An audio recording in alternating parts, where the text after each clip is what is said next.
အားလုံးပဲမင်္ဂလာပါဒီနေ့ဗီဒီယိုလေးမှာကျတော့ American နိုင်ငံမှာ Cargo Van မောင်းတဲ့လူတွေရဲ့အားသာချက်တွေအားနည်းချက်တွေကိုကျွန်တော်ကိုယ်တိုင်ဖြစ်တန်းခဲ့ရတဲ့အတွေ့အကြုံနဲ့ပေါင်းစပ်ပြီးတော့အားလုံးကို share လုပ်ပေးသွားမှာဖြစ်ပါတယ်တယောက်နဲ့တယောက်ကတော့အားသာချက်တွေအားနည်းချက်တွေတူညီချင်မှတူညီပါလိမ့်မယ်ဒါကျွန်တော်ရဲ့အမြင်သားဖြစ်ပါတယ်ဒီတော့ကျွန်တော်အားသာချက်ကိုအရင်ဆုံးပြေ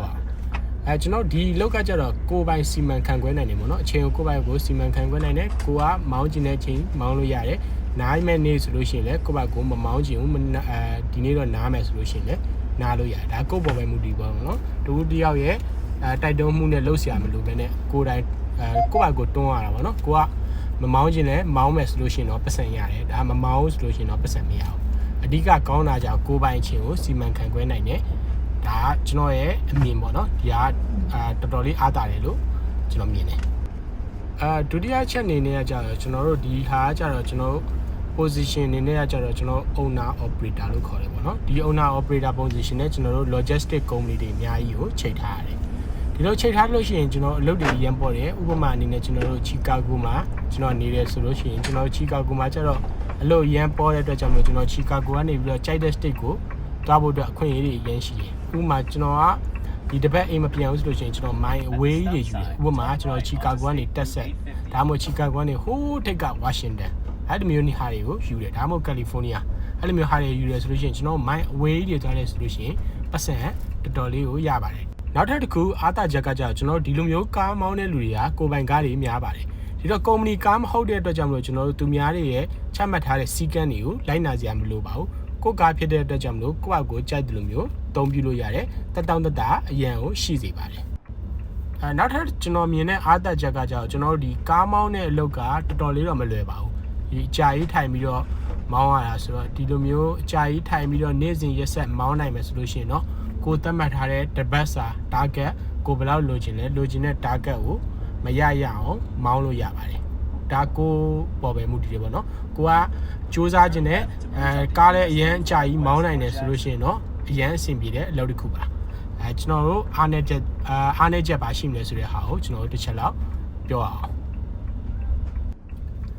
်ဒီတော့အားနည်းချက်အနေနဲ့ကျွန်တော်ခုနပြောတဲ့စကားထဲမှာပါတယ်ပေါ့နော်ဒီကားမောင်းတဲ့လူတော်တော်များများကိုယ်ပိုင်ကားတွေဖြစ်ကြတယ်အဲ့အတွက်ကြောင့်မလို့ကိုယ်ပိုင်ကားဖြစ်တဲ့အတွက်ကြောင့်ကျွန်တော်ထဲထဲမှာကားနဲ့ပတ်သက်တဲ့ပစ္စည်းတွေပြတ်တယ်ဆိုလို့ရှိရင်ကိုယ်ပိုင်အိတ်ဆိုင်ပြီးတော့ပြင်ရပါတယ်ဥပမာဘိန်းလဲတာတို့ကျွန်တော်တို့အရန်ပူတဲ့အချိန်မှာအဲကွန်မကောင်းတာတို့ကျွန်တော်မှန်အပ်တာတို့အဲ့လိုမျိုးဟာတွေအကုန်လုံးကိုကျွန်တော်တို့စိုက်ပြီးပြင်ရပါတယ်ကျွန်တော်အိတ်ဆိုင်ပြီးပြင်ရပါတယ်ကုမ္ပဏီကားမဟုတ်တဲ့အတွက်ကြောင့်မလို့ဘယ်သူမှမပေးပါဘူးကျွန်တော်တို့ကိုယ်တိုင်စိုက်ပြီးပြင်ရတဲ့ကြောင့်မို့ဒါကြတော့ကျွန်တော်အားနည်းချက်အနေနဲ့ကျွန်တော်ကတော့သတ်မှတ်ပါတယ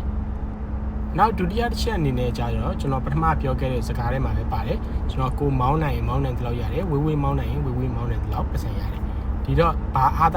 အားနည်းချက်လဲဆိုလို့ရှိရင်ကျွန်တော်ဝေးသွားလို့ရှိရင်ကျွန်တော်အိမ်ပြန်ဖို့အတွက်ကမိုင်မောင်းအရန်ဝေးသွားရင်မိုင်ထောင်ချီရဲတခါကြာရှင်မိုင်1000မိုင်2000အဲ့ဆိုလို့ရှိရင်ကျွန်တော်အိမ်နဲ့အရန်ဝေးသွားတဲ့အတွက်ကြောင့်မလို့ကျွန်တော်အိမ်နားမှာပဲအိမ်ပြန်လို့ရတဲ့ကုံအိမ်ပြန်လို့ရတဲ့ကုံဆိုတာတော့ကျွန်တော်အရန်ရှားတယ်ပေါ့နော်ကျွန်တော်အိမ်နားတစ်ဝိုက်မှာပဲ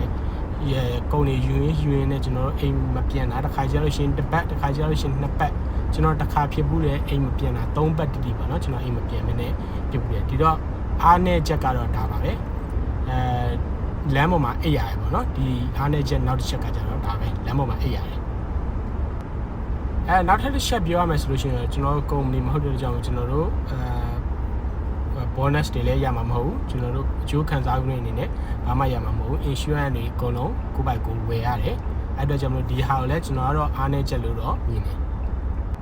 Okay အားနည်းချက်နောက်ဆုံးအချက်ကိုကျွန်တော်တို့ပြောလိုက်ရအောင်ဘာလဲဆိုလို့ရှိရင်ကျွန်တော်ဖြတ်တန်းရတာကျတော